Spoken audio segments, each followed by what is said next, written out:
our experiences with that. I'm going to just briefly introduce myself. I'm a practitioner of positive psychology, and I have started a project. I did start a project about 4 years ago called the Connection Cure. And this project has led me all across the United States, where I have both researched loneliness and communities around the topics of like belonging and face-to-face human connection and interaction, and also hosted these types of workshops in all sorts of environments, from living rooms to big companies and corporations to universities to co-working spaces, and so on and so forth. And the project has started off as a little nugget and has kind of evolved into I would say both a lifestyle and also my purpose. And so I'm going to kind of move us over to a shared screen. What I would ask everyone to do, if you're following along, is to just make sure that you have speaker view pulled out and elongated. So I'm just gonna, hold on one second, present, just, there we go. Make sure you have the speaker view kind of out and as big as you can, so you're not just staring at my slides, but you also see a face, a talking head. So what we're going to kind of delve into at first is just why we're talking about connection, what's important about it. Face-to-face connection is the most human and humanizing thing we do. Fully present to one another, we learn to listen. It's where we develop the capacity for empathy, and it's where we experience the joy of being heard and being understood. Now, this is like a real soulful understanding of why connection is important. We're actually also gonna get into, in terms of cellularly, why our cells actually, and our hormones and our bodies and our organs and our brains need human connection. Now, let's just name what's in the room, which is the fact that we're on Zoom right now. And part of what we're talking about is this human connection and humanizing one another. As we're going through this, I want us all to kind of think about to ourselves, why is it, what matters about us understanding why it's so important for us to continue to identify why connection is necessary? The fact is that we have to do it differently now, more intentionally now, in a way that feels different and unique. But can connection be a purpose? And if connection was a purpose in some way every day, if we made this a priority for ourselves, what would be different? What would be different about how we engage on our outlook for the day and what we challenge ourselves to do? So we're going to talk a little bit about social integration. Now, social integration is basically the people that we see in our everyday lives. So that means the people that when we are on a Zoom call and there's 27 people, or we're on a Zoom call and there's 8 people, or we walk outside even with a mask on and we go to the grocery store, right? These are the people that we see in our everyday lives. Social integration even includes the people who pick up the phone when we call somewhere. These are the people that we have these brief micro moments with. Now, what they have discovered is that social integration is one of the leading predictors in our life's longevity. Now, that is actually saying that what are the aspects of our everyday lifestyle that increase our health and well-being and how long we live? Now, if you look at this map, the impact of health and longevity, we have things like clean air, hypertension, lean versus overweight, exercise, flu vaccine, quitting boozing, quitting smoking. And then you'll see at the top, close relationships. And then just a slightly tad bit more is this term social integration. So what this is actually saying, now this was a study done by a woman named Juliana Holt-Lunstad, who works at Brigham Young University, and she studies the science of our social connections in terms of how it actually affects our physical health and well-being. So what this is actually showing is that the people that we interact with in all aspects of our lives, not just our friends, family, and our loved ones, but the people that we interact with all over in our everyday lives, help us increase our life's longevity. They actually give our hearts a tune-up. So the more social integration, and the term that we're going to use today is micro moments, the more micro moments of connection that we have in our everyday lives, the longer our longevity is, the healthier we become, the stronger our immune systems are. So what I want us to also think about is, in this context of we're all coming from places of work and how we're working differently, right? How does this relate to how we build and create personal interactions into our day? As we're spending our days in this new way, right? And we're in this place now where we're months and months into it, and we're having fatigue, right? Zoom fatigue. Like, I don't want to look at another face across a computer.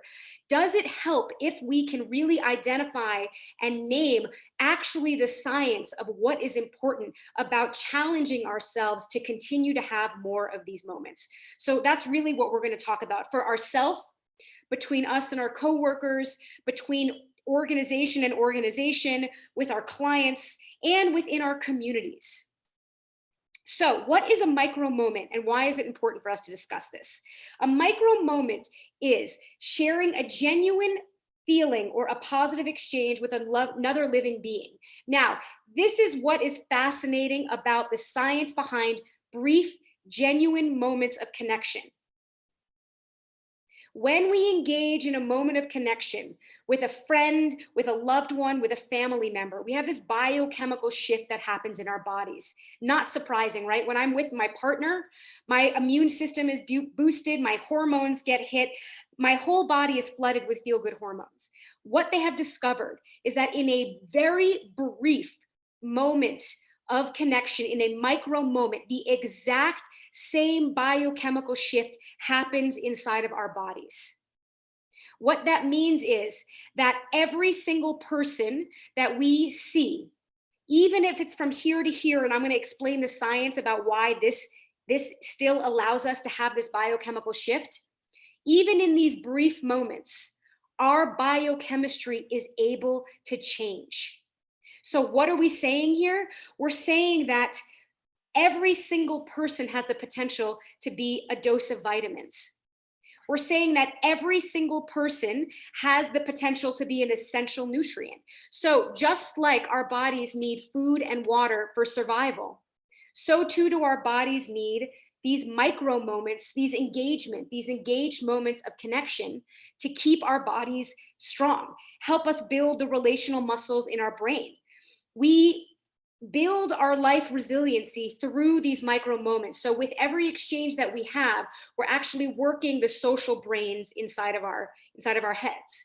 Now, when we talk about that, we can also begin to understand when we don't have these exchanges, when we don't have these micro moments, these engaged moments, even if it's just smiling at somebody with our eyes in the lines of the supermarket, if we don't have that, what we're doing to our social brains is that we're depleting them. So if a social brain is like a muscle, every time we engage in this way, and even over Zoom or FaceTime or Skype, when we engage in this way, we're actually working the relational muscles in our brain. And in terms of a work environment, we're enhancing our work performance, we're enhancing our creativity, we are making it easier to, I'm skipping around in these slides, but we are enhancing our creativity and our commitment. We're able to absorb knowledge more, we're broadening our thinking, we're more likely to engage deeper into our work when we're having these micro moments. And again, our resiliency is increased. So when we think about our days at work, right? And we think about how hard it is now to be isolated, right? To be sitting alone at home trying to focus. What we learn through the science of micro moments of connection is that a simple moment of connection with somebody over Zoom or FaceTime actually will increase our creativity, broaden our thinking, make us absorb information more, and have us be more engaged with our work. So, as it says here, when we feel connected to the moral purpose of our work and we engage in these meaningful interaction, it strengthens the social fabrics of our work environment. So what that actually means is when we do this for ourselves, we're actually strengthening the social fabric within the environments in which we work. So it's not just for us, but it's for our communities as a whole. We actually open up the circles of belonging by doing this. So what I want us all to leave with, right, is like what becomes possible when we look at everyone as an opportunity for healing, right? What becomes possible when we expand our relationship to belonging, when we understand the science? What becomes possible when connection becomes our purpose, or when connection becomes a purpose, right? And if what most of us are looking for right now in some way is a meaningful exchange, what becomes possible when we can engage over Zoom uninterrupted? It's almost as if that what has been created in this space where we're isolated yet connected is this opportunity to be even more intentional about our social interactions and our social engagements. So ask ourselves, what if connection were a purpose, and if deepening connections were part of this purpose? What is one thing I can do within each conversation to deepen this level of engagement? Because micro moments open the doorway to macro exchanges. And right now, I make up that so many of us are longing for these macro moments, these deepened connections. So I have this slide here, and I'll just share very briefly. I've been living on the road for 4 years nomadically, a pre-pandemic nomad. I've since stopped since we've all been in place. When I moved to the road, I was attempting to heal my body from chronic illness through having micro moments of connection with strangers across the country. That's the reason the project began. And so this project is really science-based. It's when we engage with strangers, when we engage with acquaintances, when we engage with people that we see surrounding us, people in our work environments, when we engage with our coworkers, and we open up to these exchanges. How is this actually healing our bodies? And what I discovered from my time living on the road is that for many, many years, when I was living alone in New York City, I felt totally alone. I felt really connected to my loneliness. My loneliness story was so prominent for me. And I think what happens is we get into these cycles, right? I think this is what's important about naming our loneliness and how we feel in terms of our loneliness. So when I was living in New York, because I was sick, I would isolate. And that isolation led me to make assumptions about how other people were thinking or feeling about me. I don't know if anyone's ever had the experience over the last 6 or 7 months. The more isolated we are, the easier it becomes to make up stories.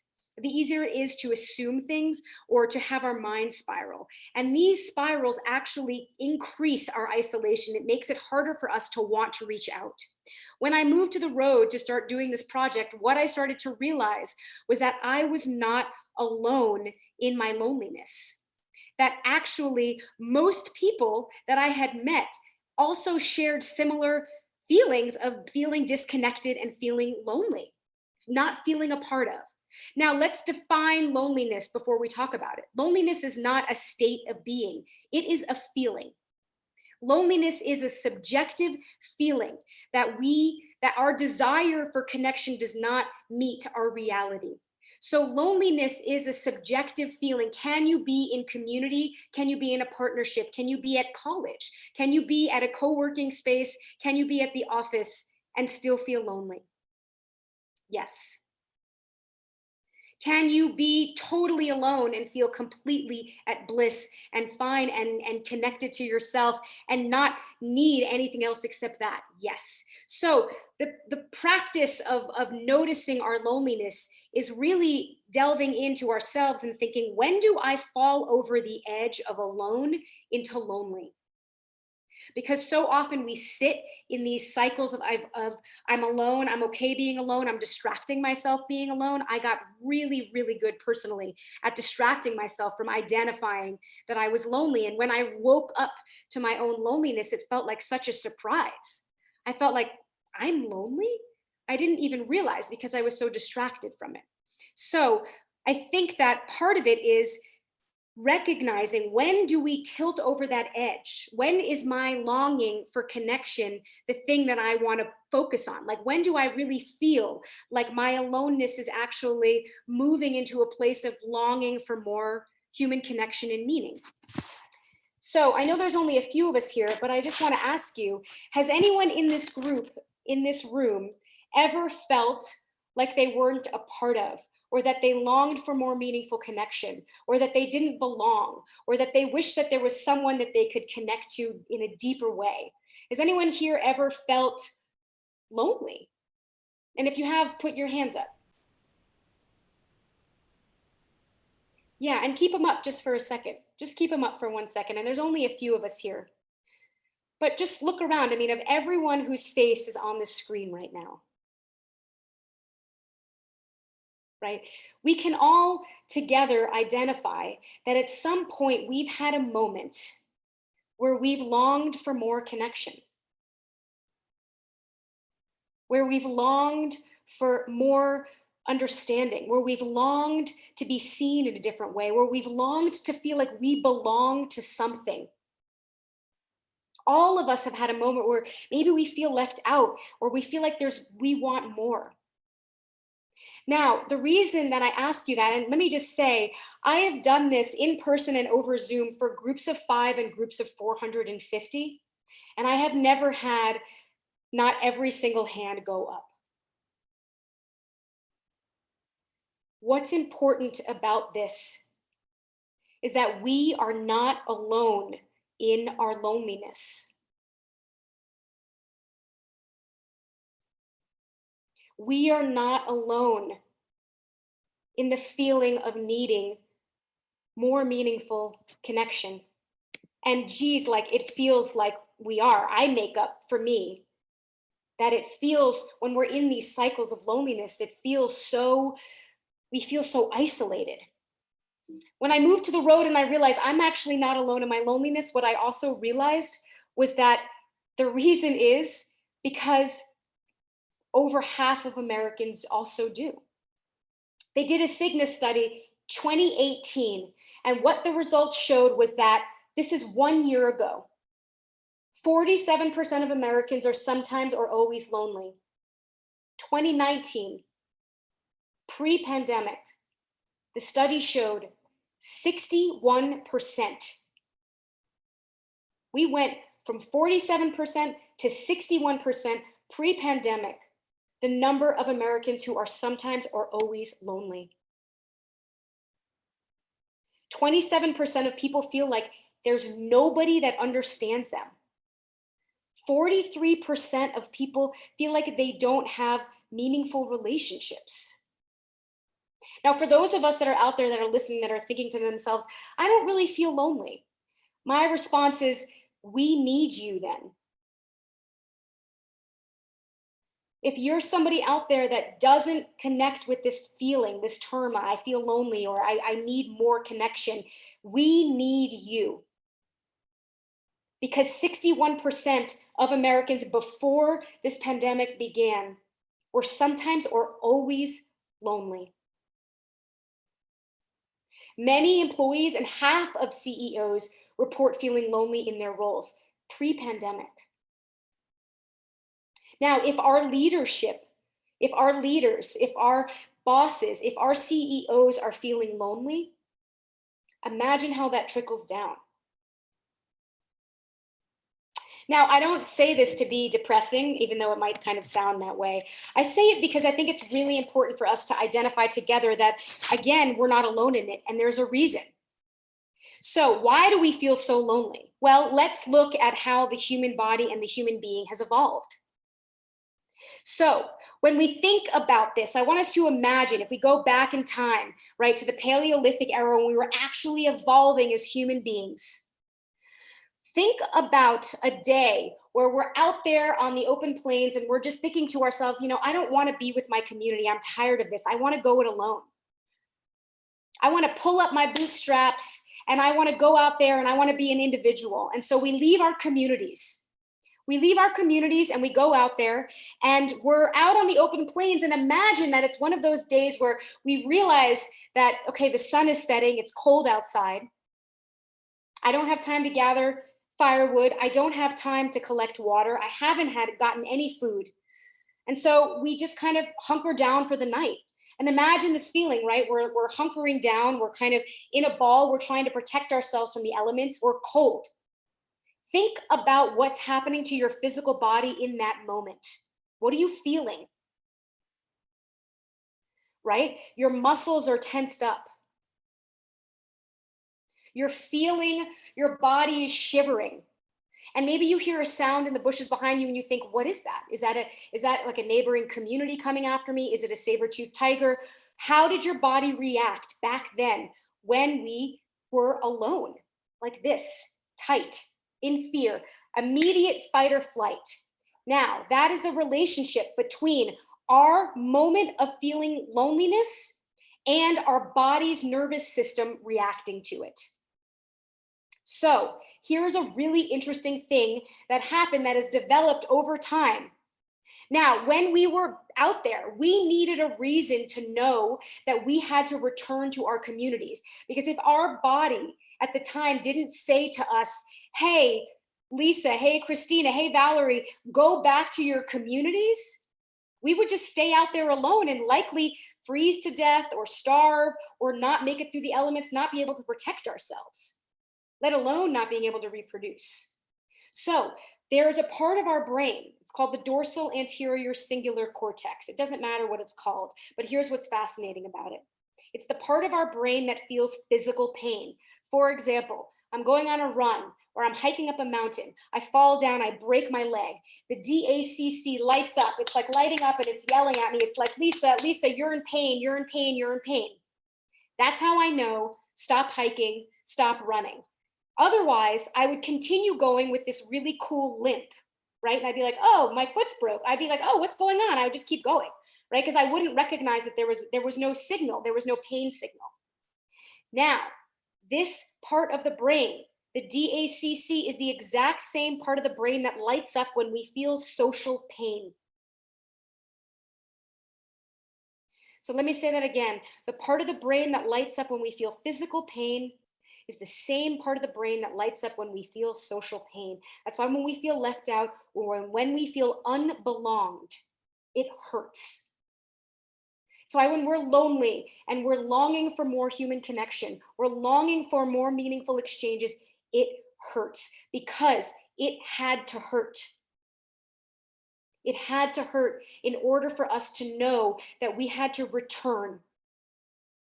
And so this conversation around loneliness is actually really is conversation around returning every time, returning. Now, the thing is, the more we stop paying attention to the dorsal anterior cingulate cortex, to the lighting up, right, to this alarm clock in our brains going, connect, reach out, phone a friend, send a text, fax somebody, page somebody, whatever, send a bird, right? The more we stop paying attention to that, it's like we're walking through rooms filled with smoke and we do not hear the alarm. So if we think about how society, Western society, has evolved over time, what has it evolved into? It's evolved into a society that really champions the individual. And it really champions the person that, like, again, pulls up their bootstraps and goes out there and does it on their own. And we idolize that. Oh, you started this business on your own, or, oh, when you're having a bad day, I can get through this on my own. Our bodies weren't designed that way. Our bodies weren't designed to go through it alone. And so the more we stop paying attention to the alarm, the harder it becomes for us to feel welcomed. So when this DACC keeps lighting up, we actually start sensing rejection even when we're being welcomed. So the more we feel left out, the more left out we feel, the more we stop listening, right? It's like we're walking through this room, it's filled with smoke, and we're like, oh, it's so smoky in here. It's like there's like a smoke machine, it's like a party. Actually, we're just walking through fire.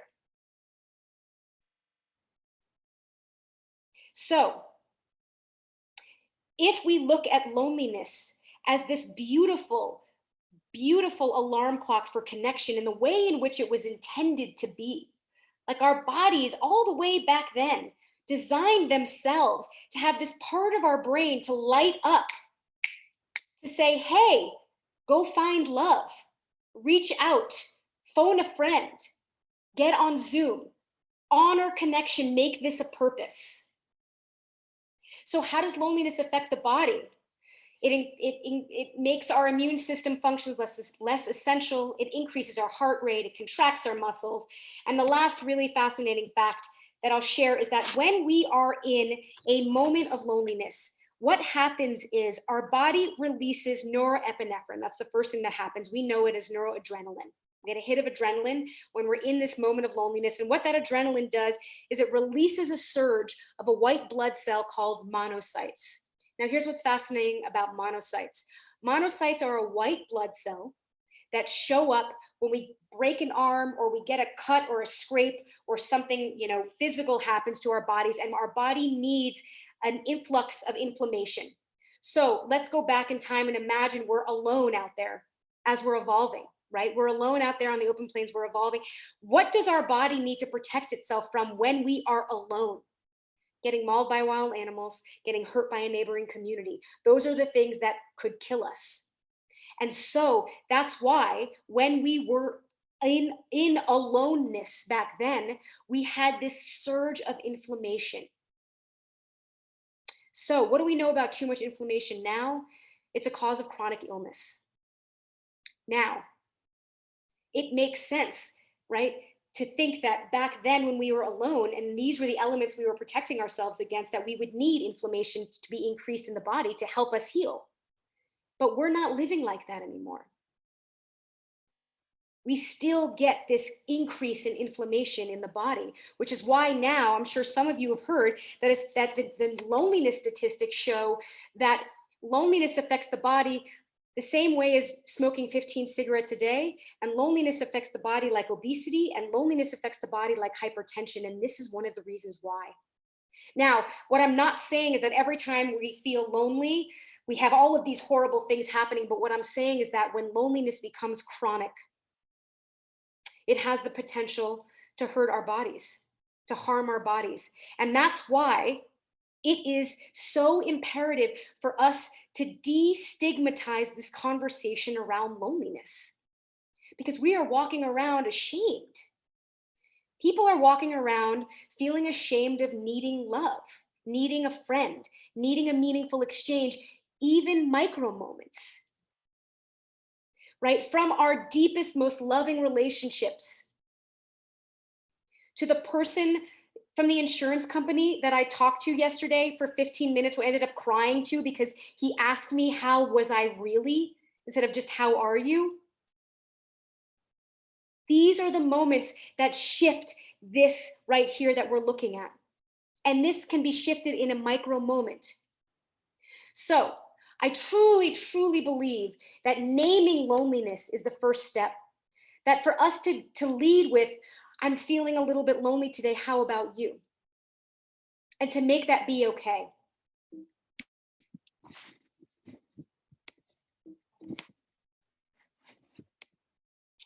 Loneliness at work is the last thing I'm going to share, and how it affects the way that we show up. It reduces our task performance. It impairs aspects of our executive functioning. Oops, I'm so sorry.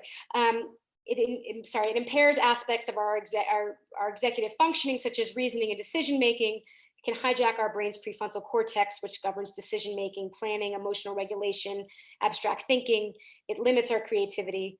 1/3 of all sick days, this is pre-pandemic, resulted from mental health, and it spreads.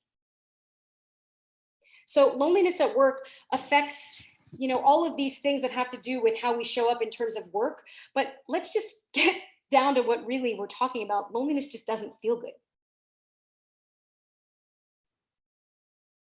And we're not alone in it. In fact, we all belong together, even in this space, in acknowledging that we have moments, that we have shared loneliness stories. So here's the good news. We're wired for connection. All the loneliness stuff, it's like, I don't think that you can talk about connection without naming loneliness. It's like pretending that this thing doesn't exist, that we all feel, right? But in order for us to engage in connection, in order to make these micro moments possible and happen, more often, we have to be able to not be ashamed to identify that we need them. Right? So, okay, we all feel lonely sometimes. We've all had experiences where we felt lonely. Now, let's talk about how we can shift this. Love or connection unfolds and reverberates between and among people within interpersonal transactions, and thereby belongs to all parties and to the metaphorical connective tissue that binds them together. More than any other positive emotion, love and connection belong not to one person, but to pairs or groups of people. So this process is for all of us, and it's about all of us together. High quality connections, specifically in the workplace, which are basically micro moments at work, right? This term high quality connection.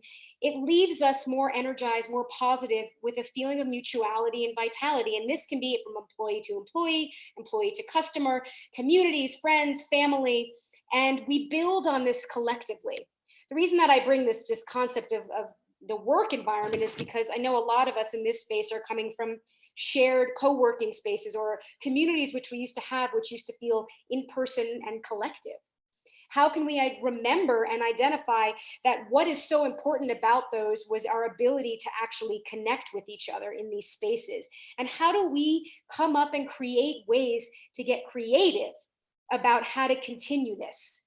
And from my perspective, I wish I had the magic pill of, the magic answer to, like, how do we increase our level of connection during this time? But to me, the answer is, one, we destigmatize feeling lonely, and two, we make it a purpose.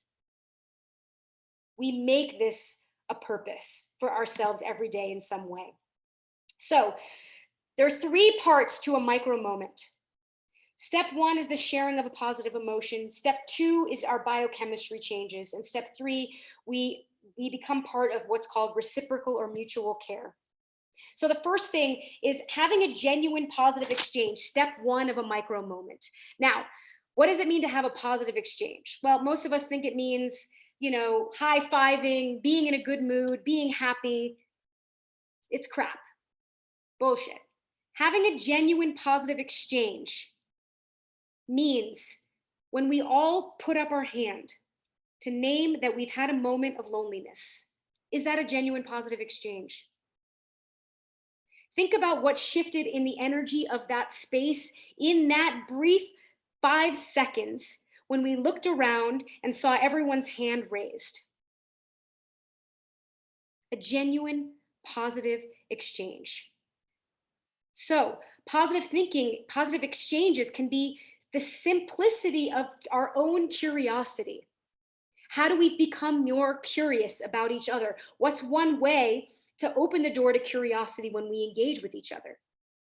A genuine positive exchange can be vulnerability. So in positive psychology, we differentiate between neck up positivity and embodied positivity. So neck up positivity is, hey, how are you? How's it going? Oh, I'm great. How are you? I'm good. Everything's fine. Yeah, we're all going through this together, and it's hard. I mean, it's, first of all, we're not going through it together. We are in some ways, but we're all in our own spaces, and also there's vast inequalities of what's happening, right? What would it feel like to, in that exchange, to say, but actually, what's really going on for you right now?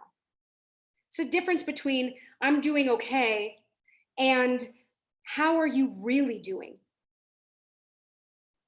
Like when the guy from the insurance company yesterday said to me, but how you sound a little bit down. I couldn't believe he said it. You sound a little bit down, Lisa. How are you really feeling? I just started crying. We're all longing for somebody to go just a little bit deeper. That is a genuine positive exchange. In the work context, fostering positive social connections at work is a strategic priority. A more connected workplace is likely to make you enjoy greater fulfillment, productivity, and engagement, while what we're talking about, protecting us against illness, disability, and burnout. Now, the first thing that happens in a micro moment during this genuine positive exchange is that we light up our mirror neurons. Our mirror neurons are the part of the brain that mirror each other's neurons. This is how babies learn how to read facial expressions. This is how we learn empathy. When we're a baby and our mother is mad or our father is happy, or we notice a facial expression, we start to learn what that facial expression is saying. That is because my mirror neuron is feeling and noticing and linking up with your mirror neuron within the brief second in a micro moment, within a split second, at a coffee shop, at a cafe, at a gas station, driving in a car, walking on the streets of Miami. In a brief second, when you engage with somebody and make eye contact in a way that feels genuine, your brains are syncing up like that. Our brains have the ability to couple with another human being's brain in a split second. If that's not totally wild, I don't know what is. And in that split second, we are able to feel what they feel. I mean, should be magic, but it's science. So the first thing that happens in this genuine positive exchange is I don't feel Christina's hand touch a hot pot, but I can look at her face and go, oh my God, ow. Right? So in these brief moments of exchange, even over Zoom, we have the ability to feel what somebody else is sharing. Brain coupling. That's the first thing that happens in a micro moment. Now, during these genuine positive exchanges, we are three times more creative. We have a 31% higher productivity rate. We have a 23% decrease in systems of fatigue, symptoms, 10 times increase in level of engagement in school or work, 39% more likely to live to 94, 50% decrease in the risk of heart disease. Now, this is really cool, but ultimately, what's the coolest is that when we engage in these moments is that we are giving one another a tune-up to the heart. In that exact moment, we are actually tuning up each other's heart. Every time you get on one of these kind of annoying Zoom calls, imagine if you took 1 minute to deepen the engagement with one question.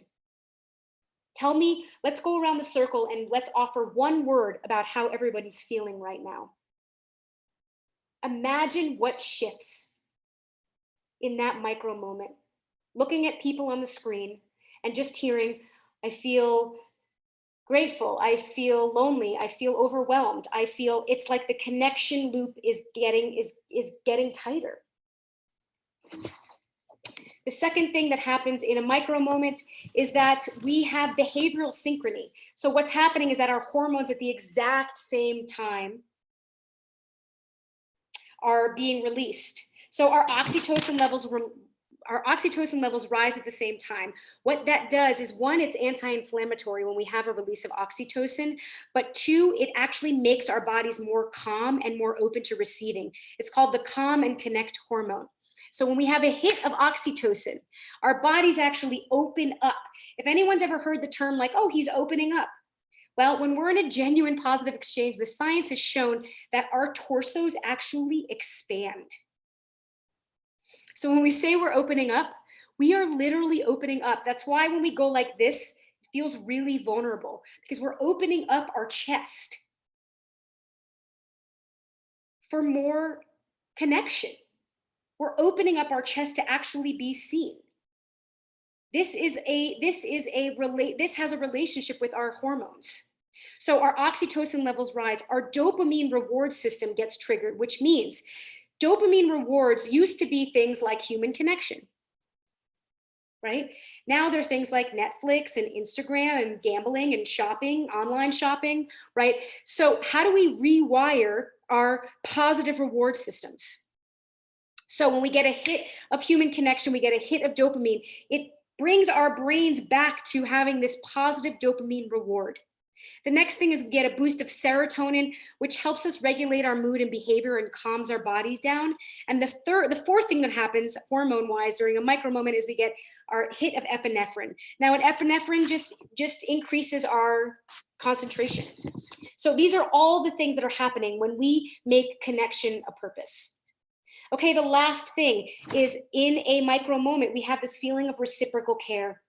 So I make up that all of us on the screen that raised our hands, that shared this moment, that had this micro moment together, where we're able to see each other, that if something happened to any one of us over this call, somebody had like a shocked expression on their face, or they were on the phone and they were shouting or crying, we would all feel like, oh my God, I have some sort of connection to that person. Are they okay? The one thing, the final thing that needs to be there during a micro moment is that this has to be reciprocal and it has to be mutual. So this is a mutual exchange. This is a mutual moment of caring about one another. So what happens in this last moment of a micro moment is that we basically hit up our vagus nerve. We hit up, I've never said it like that before. A micro moment strengthens our vagus nerve. So what this means is, if you imagine, the vagus nerve is the 10th cranial nerve, and it's the longest nerve in the body, from the head to the heart to the gut. So what it actually does is, if you imagine that it's the captain of our inner nerve center. So what that means is, you imagine him out there with like a blowhorn, and he's like, your vagus nerve is shouting to your heart to beat, and it's telling your lungs to breathe, and it's connecting to all of your organs, and it's working with them so they understand what to do and when to do it. Now, your vagus nerve also attaches to these muscles here that attach to your ears to help you listen more intently. The vagus nerve also attaches to the muscles around your face to help you smile, the muscles around your eyes. I'm sure a lot of us have noticed this new thing where we can smile with our eyes, and our eyebrows, and the vagus nerve attaches to our forehead, which means that what they have discovered is that one thing that increases our vagus nerve's response to stress. So imagine that the vagus nerve is like pushing the brake on your beating heart. When we're in a moment of stress or anxiety, what we want is our vagus nerve to push the brake on the beating heart to calm us down. It basically puts our bodies into a parasympathetic calm state. Now, the quickness in which we push that brake, one of the things that increases this for us is social connection.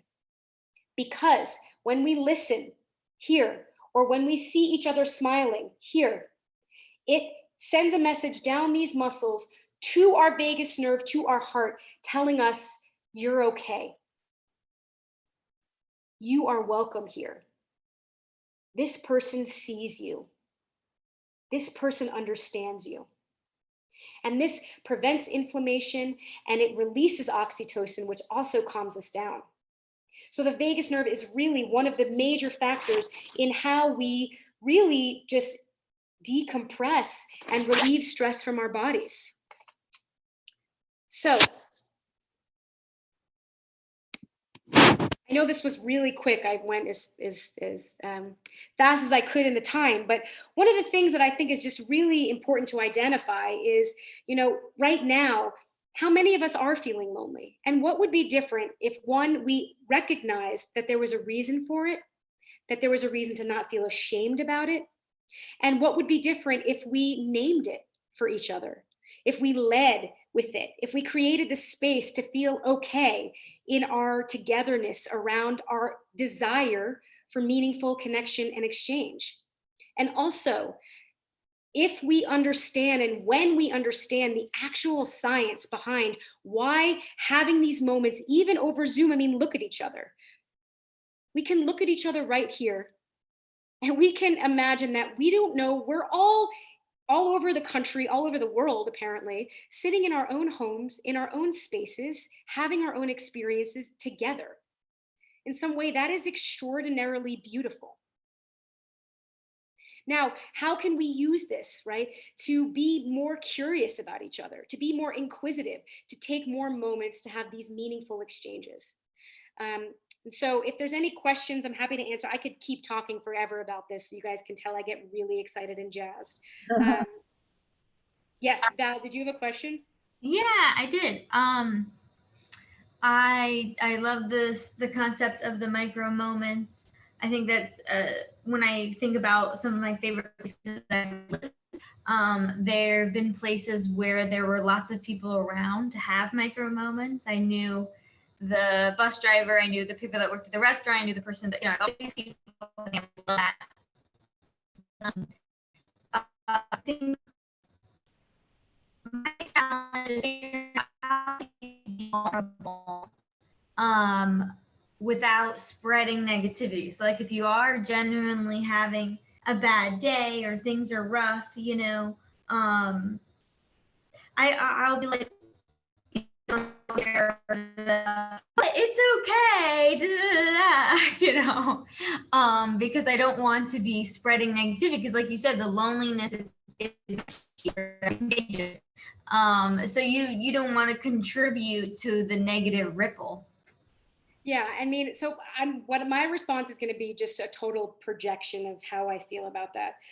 When you are in an exchange with somebody and they present with, everything's okay, I don't want to be negative, versus when you have a Zoom one-on-one with somebody and you actually have a shared experience. Is there a difference for you?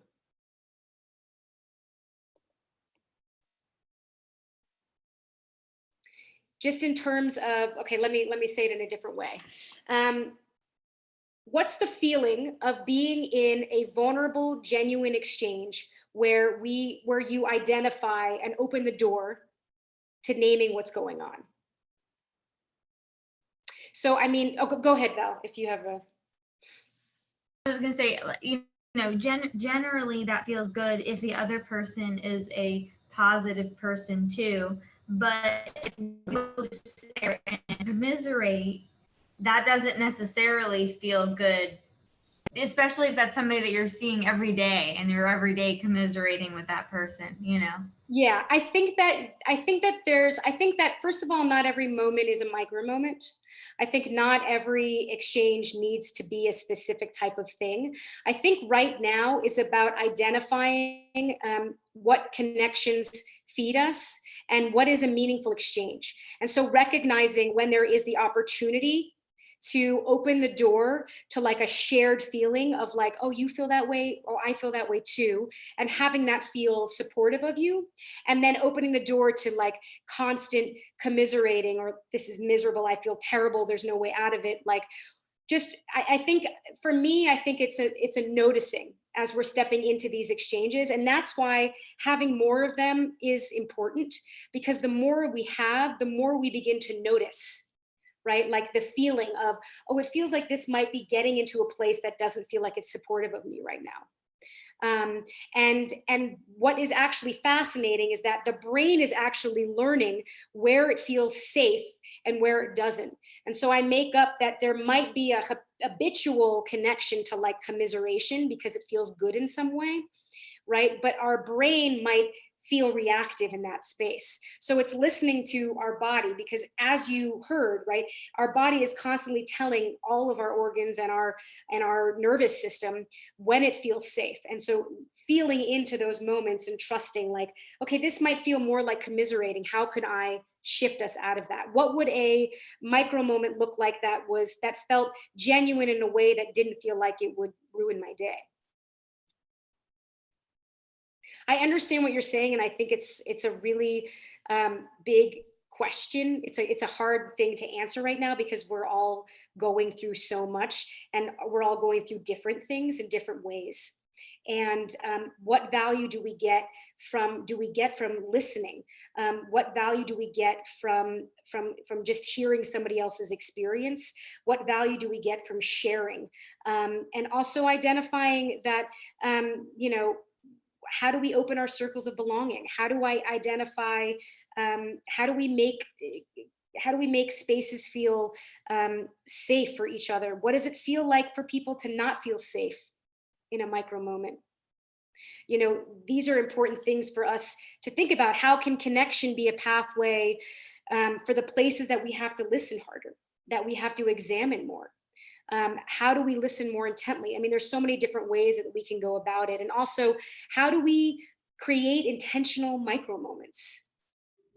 If we know with one person that there's a commiseration, how do we open up that? Sorry, Christina, go ahead. No, that's okay. I was going to jump in at that point because I wondered what you thought about. I wrote down a few things. Well, first of all, I want to just commend you on doing like a hour's workshop within 45 minutes. So that's awesome.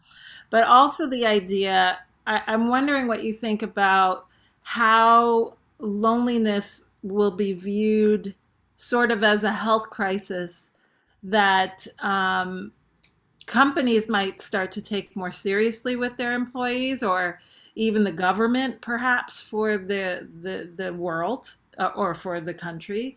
and see that, because it seems that we have this idea that that's sort of like a common thing, that if you feel lonely, there's all kinds of ways to make yourself happy and be positive, but that it actually could become, even just based on the statistics that you offered as pre-COVID statistics, what those statistics will look like now after we've gone through this pandemic, and just what your thoughts are on how do you think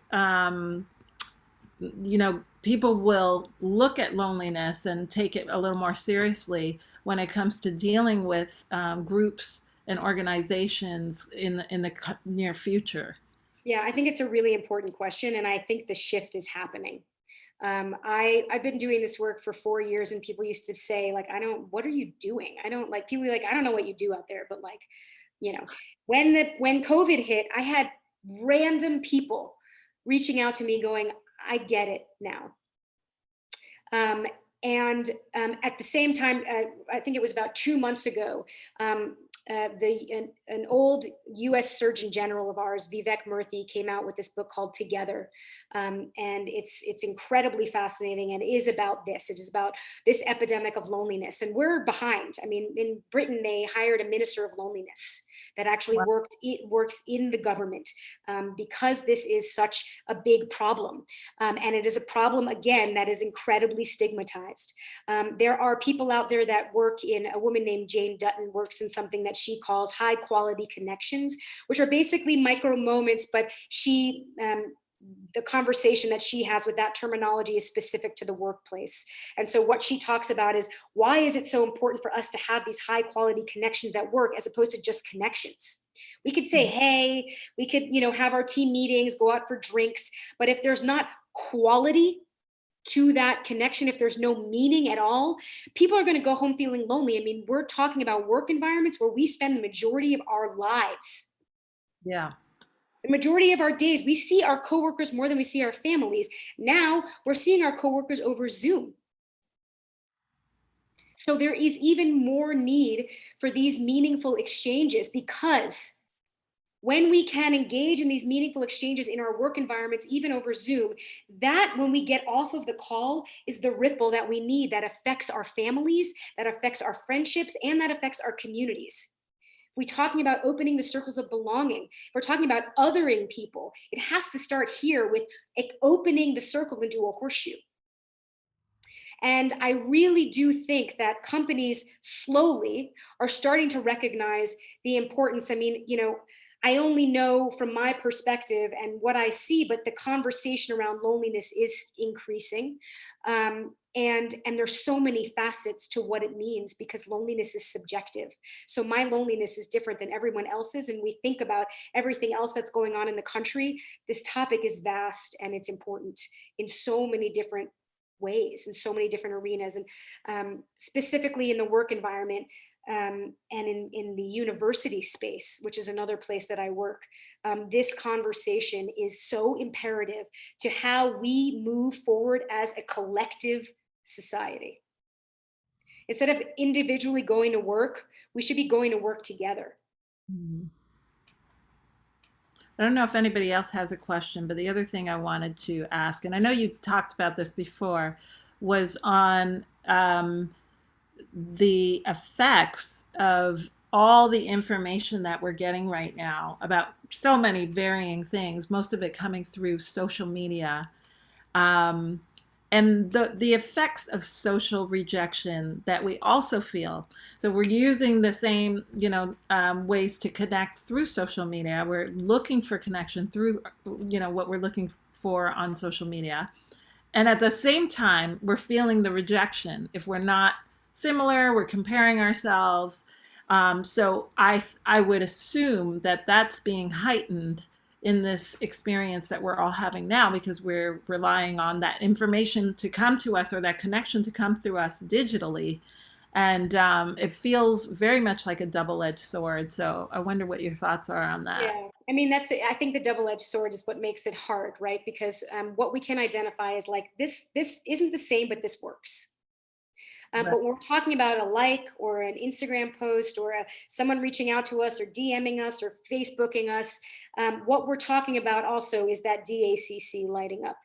And what we're actually talking about is that hit of dopamine. So when I talked about the dopamine reward system, and I spoke about how historically we got hits of dopamine when we were together in community, when we were having sex, when we were, when we were doing things that affected our physical well-being and our emotional well-being, like face-to-face human connection, like talking on the phone to someone that we love. Now, again, our dopamine reward systems have been rewired to how many likes did I get, or who's reaching out to me, or who have I talked to. So the problem becomes that the more we stop doing this, the more we stop doing it, the more our brains actually start to shift. And again, like I said, we sense rejection more often. So for me, I don't have an answer, but my response would be, one, we really need to understand what's happening to us when we're not making connection this way, even over the phone or FaceTime, a purpose for us. Because when we start to understand what's happening to our brains, and that, has anyone else experienced? I know during COVID, my brain stories have been so vast. I mean, I can make up the grandest tale about what somebody who didn't text me back in the last 3 hours is thinking about me. I've had relationships end. I've thought all sorts of things about what people think and feel about me. I've had so much go on because the lack of social connection is doing exactly what I said the DACC does, which it makes us, when we're not working our social brain, our brain actually becomes more judgmental to ourselves and others. We assume things. So when we go out to a party and I look at somebody smiling at me and I think, why is that person smiling at me? Is something wrong with me? Are they mad at me? Are they joking? Are they like talking about me behind my back? Because I haven't been practicing. So it is a skill and it is a practice. And so what I would say is, how do we balance? And I think the only way is to learn about what happens when we're not balancing, but how do we balance this thing? How do we balance that with, actually, this is what happens when I Zoom Christina, or when I call you. When I talk to you on the phone, I hang up and I feel different. That's not just a magic thing. That's a science thing. It's a fact. So it really is about again, I wish there was an easy answer, but it's about committing. It's about challenging ourselves right now when we're tired, challenging ourselves when we're feeling lonely, to push ourselves to make that one phone call, and to not open up Instagram, but ask a friend to FaceTime, or go outside for a walk with a mask on and see if you can notice people smiling at you with their eyes. But it is hard. And those feelings are real, scientifically real. And they go back all the way to when we evolved as humans, and they evolved that way just so we know when we need to reach out.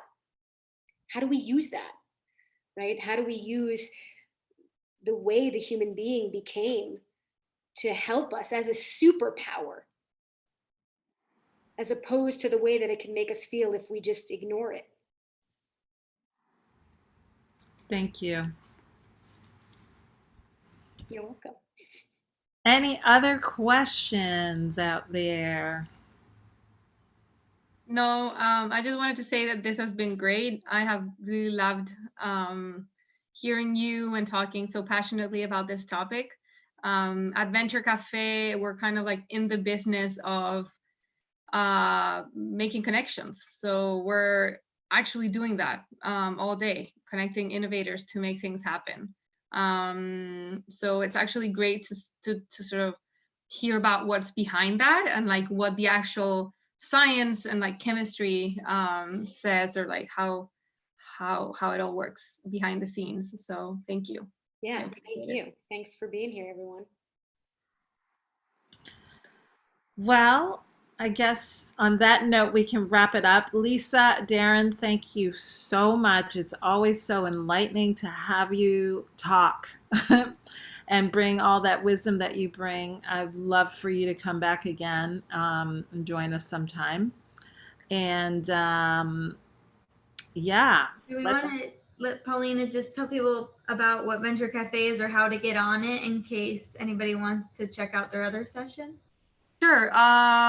So we have virtual gatherings every week, every Thursday afternoon. We have a lot of sessions that are still going on right now. To check them out, you can go to our website, which is, I'm gonna put it here on the chat. You can just go there and you'll see our whole agenda with sessions. You'll find things from wellness, like this session, to marketing, to tech, to just conversations, community conversations, inclusion, diversity, and more one-on-one things as well. So it's a broad variety of things. Wonderful. Well, thank you, everyone. Thanks, Thanks, everybody. and have a wonderful rest of your day and make some micro Connections. connections.